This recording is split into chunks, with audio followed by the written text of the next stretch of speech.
ফেলে দেওয়া চালের বস্তা দিয়ে এই সুন্দর হ্যান্ড পেইন্টেড পাপোশটা তৈরি করলাম। এটা তৈরি করতে কোনো রকমের আপনাদের খরচ হবে না। যারা নতুন একদম অল্প সময়ে খুব তাড়াতাড়ি খুব ইজিভাবে এটা করে নিতে পারবেন। আর এটা তৈরি করতে আমার শুধু রেডি কালার লাগবে আর হচ্ছে ফেলে দেওয়া চালের বস্তা লাগবে। আমাদের ঘরে সবারই চালের বস্তা থাকে, তো সেই চালের বস্তাটা দিয়ে এই সুন্দর পাপোশটা তৈরি করতে পারবেন। এখানে আমি একটা পাপোশ কেটে নিয়েছি।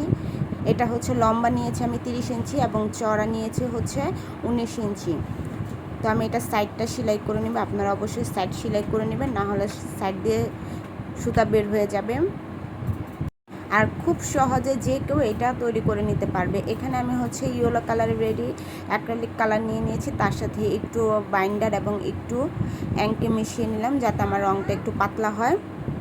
তারপর আপনাদের মনের মতো ফ্রি হ্যান্ডে এটা করে নিতে পারেন। যারা ফ্রি হ্যান্ডে কাজ করতে পারে না তারা কাগজে ফুল এঁকে তারপর সেটা বসিয়ে উপর দিয়ে এটা এঁকে নিতে পারেন। তো আমি যেহেতু ফ্রি হ্যান্ডে মোটামুটি করতে পারি, তো এটা আমি ফ্রি হ্যান্ডে একটা ফুল এঁকে নিচ্ছি। তো আপনারাও এইভাবে এঁকে নেবেন। তো আমি এখানে একটু সূর্যমুখী শেডে করতে চাচ্ছিলাম, তো এরকমই আমি এটা করে নিচ্ছি। তো আর রঙটা প্রথমে আপনারা একটু বেশি পাতলাও না বেশি গাঢ়ও না, মোটামুটি একটা লেভেলে করে নেবেন। তো আমি এখানে আস্তে আস্তে প্রথমে একটু পাতলা করে নিয়েছি, কারণ যেহেতু এখন গরমের সময় ফ্যান ছাড়া থাকে, তো রঙটা শুকিয়ে যায়, তখন এটা ঠিক এসে চলে আসে। আমার চ্যানেলে আরও হ্যান্ড প্রিন্টের পাপোশ দেওয়া আছে, আপনারা চাইলে ওগুলো ভিজিট করে আসতে পারেন। আশা করি আপনাদের কাছে ভালো লাগবে। তো আমি এক এক করে সবগুলো ফুল এটা এঁকে নেব।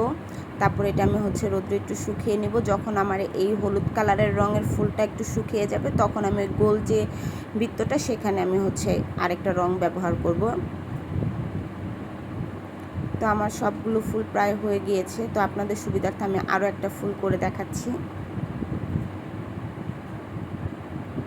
আসলে মোটামুটি আঁকাআঁকি করতে ভালোই লাগে, তাই যখন সময় পাই এটা ওইটা করে থাকি।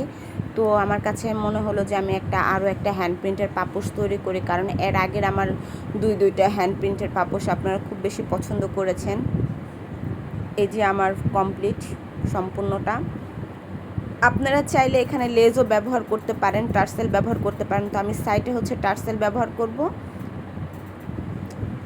এখানে আমি একটা হচ্ছে গাছের যে কালার হয় সেই কালারটা এখানে ব্যবহার করে নিচ্ছি। এটাও আমার রেডি কালার ছিল, তো এই কালারটাও খুবই সুন্দর। আপনাদের বাসায় যদি লেস থাকে তো আপনারা হচ্ছে এখানে লেস দিলে এইটা আরও বেশি ফুটে উঠবে। তো আমি সাইডে অবশ্য আমার কাছে লেস ছিল না, তো আমি এখানে সাদা বর্ডার দিয়ে দিচ্ছি। আপনারা চাইলে এখানে অন্য কোনো কালারও ব্যবহার করতে পারতেন। তো আমার কাছে মনে হলো যে সাদা কালারটা দিলে খুব বেশি ভালো লাগবে, তাই আমি এখানে সাদা কালারটা দিয়ে দিচ্ছি।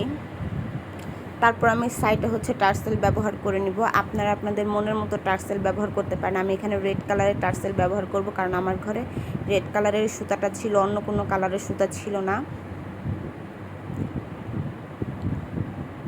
তো আমি আস্তে আস্তে হচ্ছে এখানে সাদা বর্ডার দিয়ে দিচ্ছি। প্রত্যেকটা ফুলকে আমি আলাদা আলাদা করে আলাদা আলাদা খুপে এটা রাখতেছি ঘরের মধ্যে।